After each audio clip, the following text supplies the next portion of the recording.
Trauma has a way of shaping not only your memories, but also the patterns you live by long after the moment has passed. When you experience consistent hurt, neglect, or dismissal, your mind learns to adapt for survival.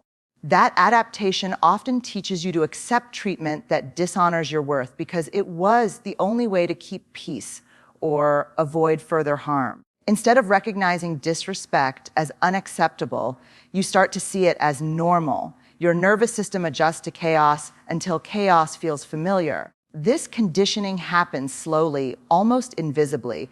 A child who grows up being ignored learns that silence is their safest option. A person whose boundaries are constantly violated begins to believe they are not allowed to have boundaries at all. The more these patterns repeat, the more they become ingrained in your identity. You stop questioning whether you deserve better because the pain has been disguised as ordinary life. What you endured becomes what you expect. When trauma trains you this way, disrespect no longer sets off alarms the way it should. Instead of being shocked by mistreatment, you find yourself explaining it away. You say things like, "That's just how they are," or "could have been worse," convincing yourself that tolerating it makes you strong. But strength is not the absence of reaction. It is the courage to recognize what is wrong. Accepting less than respect is not resilience. It is survival mode that never learned to turn off. Over time, this tolerance leaks into every corner of your life. You might find yourself in relationships where partners dismiss your feelings, and instead of leaving, you shrink yourself smaller. At work, you might accept unfair treatment because speaking up feels dangerous. Even with friends, you may allow patterns of disrespect because you fear being abandoned if you assert your needs. These are not conscious choices to accept harm. They are the echoes of trauma whispering that you must settle. One of the most painful truths about trauma is that it convinces you your worth is negotiable. It teaches you that love, care, and respect must be earned through sacrifice and silence. You begin to believe that enduring mistreatment is the price of belonging. But these beliefs are not truths. They are the residue of wounds you did not deserve. Your inherent worth has never been defined by how others treat you. Trauma may blur that reality, but it cannot erase it. Living with this conditioning creates exhaustion that is hard to describe. Carrying disrespect as though it is normal chips away at your spirit, leaving you with a quiet heaviness. You may even blame yourself for not being able to break free, not realizing that these patterns are deeply wired into your nervous system. It is not weakness that keeps you stuck. It is programming. And programming can be rewritten, but only when it is first recognized. Understanding that trauma trains you to accept disrespect is the beginning of reclaiming your power. It means acknowledging that what you thought was normal was never okay. It means realizing that your body and mind were simply doing their best to protect you in the unsafe environments. And most importantly, it means you are not broken for having tolerated what you did. You are human, and humans adapt to survive, even when survival teaches the wrong lessons. When you grow up surrounded by unhealthy dynamics, your mind begins to confuse familiarity with safety. Even when those dynamics involve neglect, criticism, or disrespect, they become what you know best.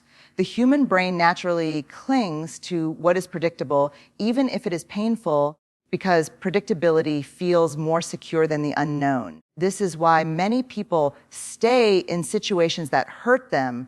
They fear the discomfort of newness more than the pain of the familiar. What once harmed you begins to feel like home. Endurance becomes mistaken for loyalty, and silence is mistaken for strength. You might believe that staying in a toxic environment shows resilience or proves your ability to handle difficulty. In reality, it is often the conditioning of trauma that convinces you suffering is part of love. The problem is not that you are weak. It is that your nervous system has equated discomfort with normalcy. Instead of resisting mistreatment, you adapt to it, telling yourself that loyalty means bearing it all. This confusion shows up most clearly in relationships. You may cling to partners who belittle you, ignore your needs, or take advantage of your kindness. Instead of leaving, you rationalize their behavior by pointing to the good moments or comparing it to worse things you've seen. The cycle continues because your mind says, "This feels familiar, therefore it must be safe." Yet what feels safe to the nervous system is often exactly what keeps you trapped in harm. In friendships, this same pattern can cause you to remain close to people who drain you emotionally. You might constantly give, listen, and support while receiving little in return. When you feel exhausted, you may blame yourself for expecting too much. Familiarity tells you that this is just how relationships are, even though deep down a part of you longs for reciprocity. But because you have learned to accept imbalance as normal, you silence that voice inside you. Work environments can also mirror these patterns. You might endure bosses who disrespect you or workloads that overwhelm you because speaking up feels unsafe. Your trauma-trained response tells you to be grateful for what you have, even if it costs your well-being. You normalize burnout, mistreatment, and unfair expectations, convincing yourself it is part of success. But in reality, it is simply another reflection of choosing familiarity over health. The danger in mistaking endurance for strength is that it keeps you from pursuing true safety. Strength is not proven by how much disrespect you can survive. Real strength lies in knowing when enough is enough and walking away from what harms you. Trauma convinces you that leaving means failure or betrayal, but in truth, leaving is often the bravest act of self-loyalty. Loyalty should never demand that you sacrifice your dignity. Recognizing the difference between familiarity and safety is a turning point. It means asking yourself whether the comfort you feel in a situation comes from genuine care or simply from habit. It means questioning whether silence is keeping the peace or erasing your voice. And it means remembering that love, in its truest form, should feel like freedom, not fear. What is familiar may have once kept you alive, but what is healthy is what will help you truly live. Awareness is the doorway through which healing begins, and without it, old patterns quietly repeat themselves. Trauma often operates like a shadow, guiding choices and reactions without you even realizing it. You may find yourself drawn to people who treat you poorly, not because you want disrespect, but because your nervous system recognizes it as familiar. This cycle continues until you stop and name what is happening. Awareness shines a light on the hidden training trauma left behind. The act of naming your experiences takes courage because it forces you to face truths you may have long avoided. It means acknowledging that what you endured was not just normal or part of life, but an injury that shaped how you see yourself. By putting words to your pain, you reclaim the power that silence once stole from you. You begin to see the connections between your past wounds and your present choices. This clarity is the foundation for change. Awareness does not mean blaming yourself for the patterns you repeat. It means recognizing that your brain and body did what they had to do to survive. For years, you may have accepted mistreatment because it felt safer than risking confrontation or abandonment. But once you become aware, you have the chance to choose differently. Instead of running on autopilot, you begin to act with intention. You move from surviving to reclaiming your power. The process of awareness often begins with discomfort. At first, it can feel painful to admit that you've allowed disrespect or tolerated things you never deserved. There is a temptation to turn away from the truth because facing it feels overwhelming. Yet, discomfort is not your enemy. It is a signal that something inside you is waking up. It is proof that you are beginning to see clearly what you once overlooked. One of the most important parts of awareness is breaking denial. Denial is a shield that kept you safe when you were not ready to handle the full weight of your trauma. But as you grow stronger, that shield begins to hold you back. By breaking denial, you stop excusing harmful behavior and stop settling for less than what you deserve. This does not happen overnight, but each moment of honesty strengthens your sense of self. Awareness also means noticing the stories you tell yourself.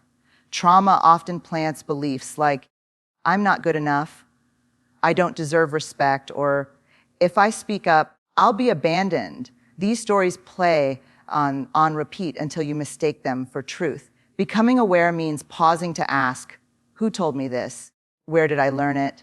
By questioning these beliefs, you create space for new, healthier narratives to take root. With awareness, you begin to see the difference between what you were taught and what is actually true.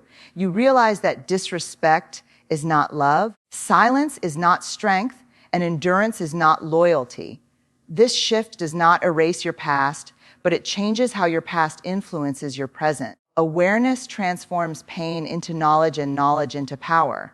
And with that power, you take the first steps toward unlearning what trauma once convinced you to accept. Boundaries are one of the most powerful tools you can use to reclaim your life after trauma. When you have lived through situations where your voice was silenced or your needs ignored, it is natural to feel guilty for saying no. You may fear rejection, conflict, or abandonment if you dare to assert yourself. But boundaries are not walls meant to shut people out. They are the lines that protect your peace and define how you deserve to be treated.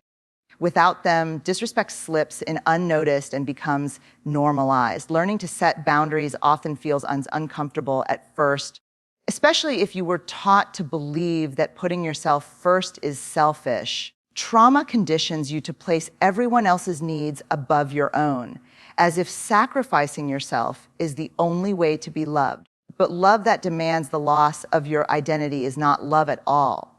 By creating boundaries, you affirm that your value is not measured by how much you endure. You begin to step into the truth that your needs matter just as much as anyone else's. Boundaries are not about controlling others. They are about teaching others how to treat you. When you communicate your limits clearly, you create a safe container for relationships to grow in honesty and respect. Those who truly care for you will honor your boundaries, even if it takes time for them to adjust. Those who resist or push back reveal their unwillingness to respect your worth. This clarity, though painful, is also liberating because it shows you who belongs in your life. The fear of conflict is one of the biggest reasons people avoid setting boundaries. Many worry that saying no will push others away, leaving them alone. But the truth is, boundaries do not drive away love. They filter out what is not love. Anyone who requires you to sacrifice your dignity to earn their presence is not offering love in the first place. Respect and care cannot exist without mutual understanding, and boundaries are what create that balance. Practicing boundaries also helps you rebuild trust with yourself. Every time you assert a limit and honor it, you prove to yourself that you can be relied upon. Trauma often leaves you doubting your own instincts, but boundaries help you reconnect with your inner voice. You begin to feel safer in your own skin because you know you can protect your heart. That self-trust becomes the foundation for stronger confidence and healthier choices. Boundaries come in many forms, from physical space to emotional limits to time management. They may sound like saying, I won't allow you to speak to me that way, or I need time for myself tonight. They may mean stepping back from toxic environments or limiting access to people who drain you. These decisions are not punishments for others. They are acts of love for yourself. Every boundary you set reinforces the belief that your well-being is worth protecting. The more you practice boundaries, the more natural they become. At first, you may second-guess yourself or feel guilt for putting them in place. But over time, you learn that boundaries are not barriers to connection. They are the bridges to healthier relationships. They create space where trust can thrive and where respect is non-negotiable. And in choosing to stand firm in your worth, you unlearn the lie that silence and sacrifice are the cost of love. Healing from trauma requires redefining what love and respect truly mean, because your past may have distorted those definitions. When you grow up or live in environments where disrespect is normalized, it can feel strangely familiar and even comforting. Your nervous system learns to equate chaos with connection, silence with safety, or mistreatment with attention. This confusion makes it easy to mistake unhealthy behaviors for love. Redefining these concepts allows you to separate comfort from harm.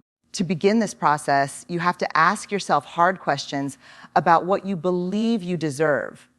Do you think love requires suffering, or that loyalty means tolerating pain? Do you see respect as optional, or something that must be earned through compliance? These beliefs often trace back to the lessons trauma taught you. By identifying them, you take the first step toward rewriting the script of how you allow yourself to be treated. Redefining love starts with stripping away the lies trauma whispered into your heart. Love is not about endurance, submission. It is about safety, care, and mutual growth. Respect is not about power or fear. It is about listening, honoring boundaries, and valuing the other person's humanity. When you reshape these definitions, you build a new lens through which to evaluate your relationships. That lens helps you see clearly where true love exists and where only control or convenience reside. This redefinition does not come easily because it often means letting go of what feels familiar. Many people stay in harmful relationships because they confuse routine with love. They convince themselves that longevity or shared history is proof of care, even when the relationship is full of pain.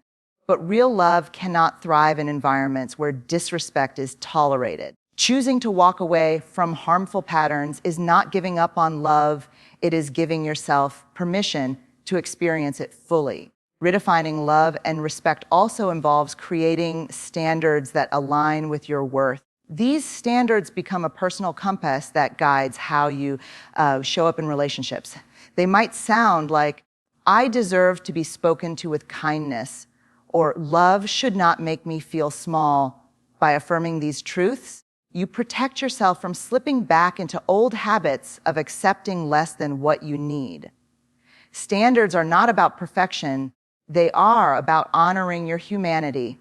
As you unlearn unhealthy definitions, you also teach others how to engage with you differently. Relationships naturally shift when you raise your standards because they force people to either rise to meet them or fall away. Some may resist at first, but those willing to grow with you are the ones worth keeping. The rest only reveal that their presence was conditional on your silence and compliance.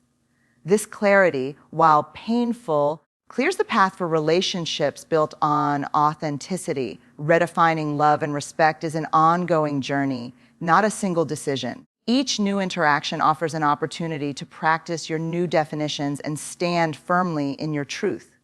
With time, your nervous system begins to adapt, and what once felt foreign, like peace, kindness, or consistency, becomes your new normal. You no longer mistake disrespect for passion or chaos for love. Instead, you embrace a healthier vision of connection where both love and respect are not optional but essential. Trauma often conditions people to accept roles of silence, endurance, and self-abandonment, but reclaiming your voice is the act that breaks those chains. Speaking up after years of being dismissed or ignored feels terrifying because your body remembers the consequences of being unheard. You may fear backlash, rejection, or conflict, which keeps you in a cycle of silence.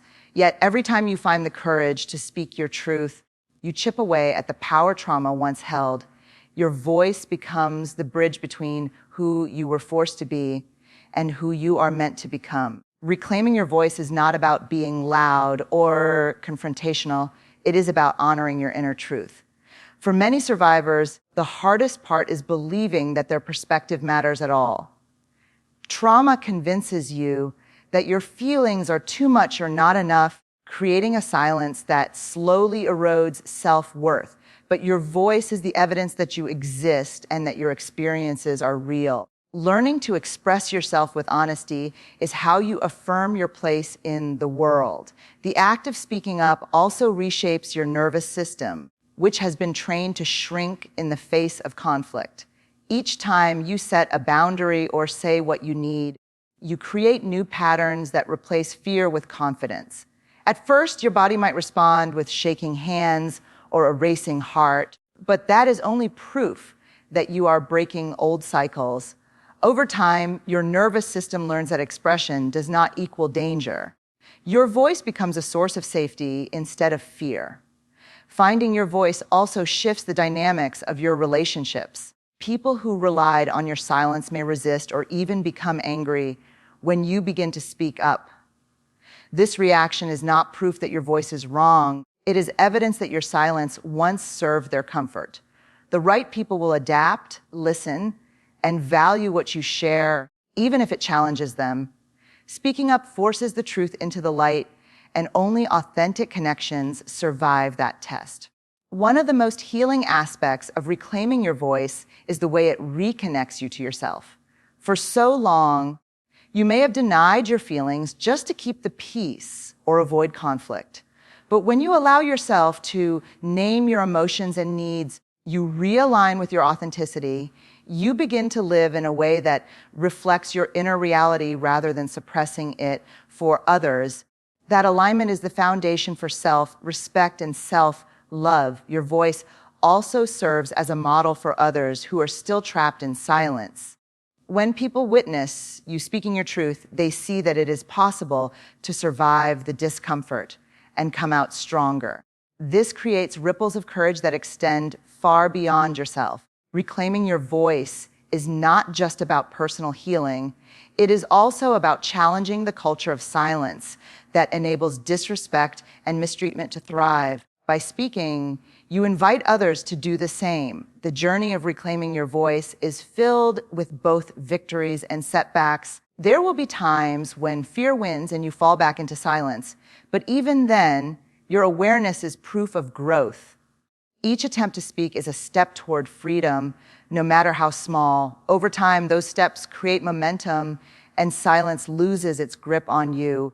Your voice becomes a steady companion, a source of strength that proves you will never again disappear into the background of your own life. Healing from trauma and unlearning disrespect is not a solitary act. It requires the safety and presence of a supportive community. Human beings are wired for connection, and trauma often isolates people, making them believe they must endure everything alone. When you surround yourself with people who see you, hear you, and value you, you begin to rewrite the story that disrespect once authored in your life. A supportive community reflects back your worth when you are too tired or broken to see it yourself. Their presence becomes a mirror that shows you a healthier version of love and belonging. Finding such a community often begins with courage, the courage to leave spaces that dismiss your pain and to step into places that nurture your growth. For many survivors, this shift feels terrifying because the familiar, even when harmful, feels safer than the unknown. But growth only comes when you risk seeking connections that honor who you are becoming. Supportive people are not perfect, but they are willing to listen, respect your boundaries, and celebrate your journey without judgment. These small but powerful acts of care begin to repair the trust that trauma once shattered. The beauty of a supportive community is that it reminds you that healing is not linear and you don't have to pretend to be strong all the time. In moments when you stumble or fall back into old patterns, your community holds you up without shame. They remind you that your progress is real even when you can't feel it. Having others who validate your struggles makes it easier to keep moving forward rather than sinking back into isolation. It is in these shared moments of honesty that the deepest bonds are formed. A healthy community also teaches you new relational skills by modeling respect, empathy, and accountability. When you experience people honoring your voice instead of silencing it, you learn to expect that as a standard. When others consistently treat you with kindness, you begin to believe you deserve it. These repeated experiences start to rewire your nervous system, replacing fear with trust. Over time, you internalize these healthy dynamics and carry them into every area of your life. Supportive relationships are not just about emotional healing. They also provide practical strength for growth. Whether it's encouragement to pursue therapy, help with daily responsibilities, or simply someone to listen when life feels heavy, community offers tangible resources for recovery. Trauma often convinces you that asking for help is weakness, but leaning on others is a profound act of courage. Accepting support proves that you no longer have to survive by carrying everything alone. It allows you to experience both vulnerability and safety in the same space. As you grow within a supportive community, you also learn the importance of reciprocity. Healing is not only about receiving, it's about showing up for others in their struggles too. This mutual care strengthens your sense of belonging and purpose. You realize that your journey, while deeply personal, can also inspire and support someone else's. The community thrives when each person contributes their courage, compassion, and presence. Together, you create an environment where respect is the foundation and healing is possible. Over time, the presence of supportive relationships redefines your expectations for every connection in your life. You no longer tolerate environments where your voice is dismissed or your boundaries ignored. Instead, you seek out spaces where love and respect are not conditional but constant. This shift does not just change your relationships, it changes the way you see yourself. In the safety of community, you discover that you are not too broken to belong, but worthy of love exactly as you are.